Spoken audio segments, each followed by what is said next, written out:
నీ చీకటి పోవాలి, వెలుగు రావాలి.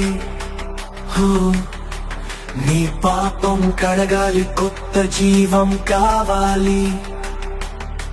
ప్రభు దారి చూపిస్తాడు, ఆశను ఇస్తాడు, నీ హృదయం మారుస్తాడు, నీకు ప్రేమను ఇస్తాడు. ఈ రిపెంట్ కాన్ఫరెన్స్ దేని కొరకు? ఒక నూతన ప్రారంభం కొరకు. మీలో ఎంతోమంది మీరు తెలియజేసిన ప్రార్థన భారాలు బట్టి ఎంతో భారముతో దేవుని సన్నిధిలో ఏం చేయాలి, ఎందుకంటే ఎంతో మంది ఉన్న సమస్యలు, పోరాటాలు, మీరు సతమతమవుతున్న విషయాలు చూసినప్పుడు వాట్ కెన్ బి డన్, ఏం చేద్దాం అన్నప్పుడు ఒకటేనండి, మీరు ప్రార్థన చేయాలి.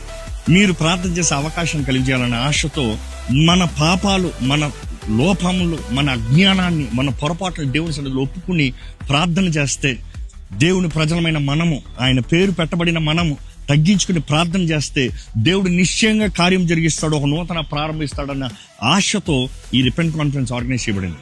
ఓ ప్రభువా, నీ కృపతో మాకు తెచ్చి, నీ ప్రేమలో నన్ను నింపి, నీ క్షమతో నన్ను నడిపి, నీ దారి నాకు చూపవా.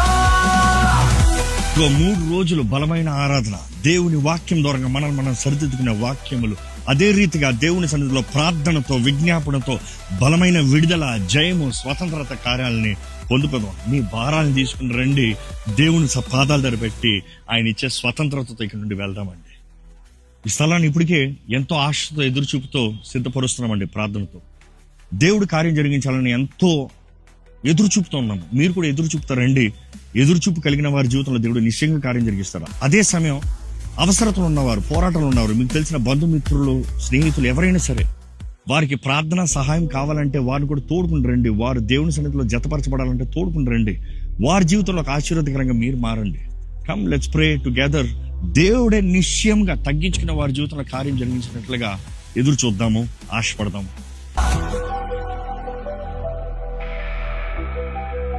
పిలుపు స్పష్టంగా ఉంది, ఆహ్వానం మీ ముందుంది. ఇదిగో ఇదే సమయం. వాక్యం తెలియజేస్తున్న రీతిగా ఇదే అనుకూల సమయము, నేడే రక్షణ దినము. ఇదిగో రాజు పిలుస్తున్నాడు, స్పందిస్తారో చూడండి. నన్ను నిలుపు ప్రభు,